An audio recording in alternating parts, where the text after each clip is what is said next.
Calicut study ട്യൂബിൻ്റെ മറ്റൊരു വീഡിയോയിലേക്ക് ഏവർക്കും സ്വാഗതം.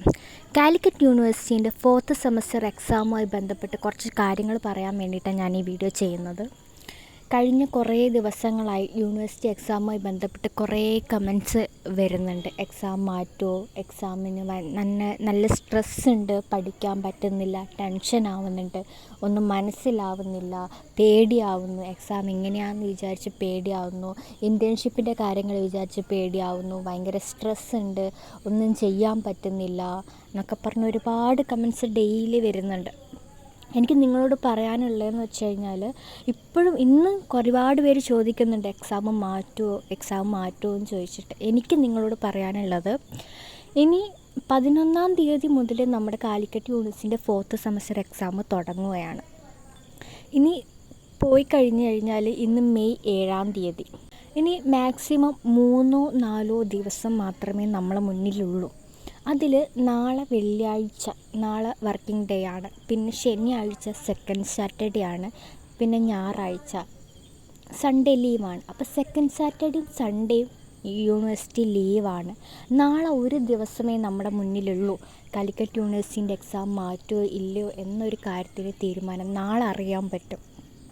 നാളെ ഒരു ദിവസം കൊണ്ട് നമുക്കറിയാൻ പറ്റും മാറ്റുമോ ഇല്ലയോ.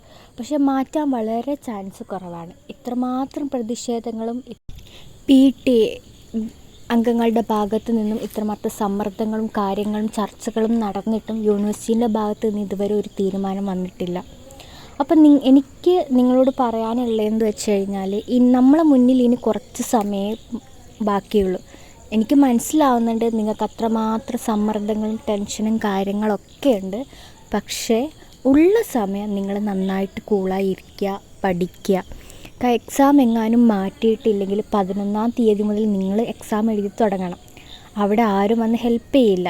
അപ്പം നിങ്ങൾ എന്ത് ചെയ്യുക, കൂളായി ഇരിക്കുക, പഠിക്കുക, നന്നായി പഠിക്കുക. നന്നായി പഠിച്ചിട്ട് നന്നായി എക്സാം എഴുതുക. ഒരു വിഷയത്തിൽ സപ്ലി വാങ്ങിക്കരുത്. നിങ്ങൾ സപ്ലി വാങ്ങിച്ചു കഴിഞ്ഞാൽ പിന്നെ യൂണിവേഴ്സിറ്റിയിൽ പോകണം, എക്സാം എഴുതണം, അവർക്ക് കാശുണ്ടാക്കി കൊടുക്കും. അപ്പം നിങ്ങൾ എന്ത് ചെയ്യുക, നന്നായി പഠിക്കുക. ഒരു വിഷയത്തിൽ ആരും ഒന്നിനും സപ്ലി വാങ്ങാതെ കൂളായി ഇരിക്കുക. ഇമ്പോർട്ടൻസ് ക്വസ്റ്റ്യൻസ് എടുക്കുക. ഇമ്പോർട്ടൻ്റ് ഏരിയ ഏതൊക്കെയാണെന്ന് മാർക്ക് ചെയ്യുക.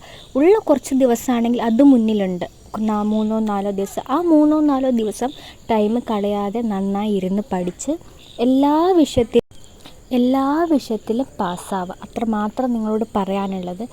നാളെ യൂണിവേഴ്സിറ്റീൻ്റെ ഭാഗത്തു നിന്ന് എന്തെങ്കിലും അപ്ഡേറ്റ് വരുവാണെങ്കിൽ ഓൺ ദി സ്പോട്ട് ഞാൻ നിങ്ങളിലേക്ക് അത് പെട്ടെന്ന് തന്നെ അറിയിക്കും.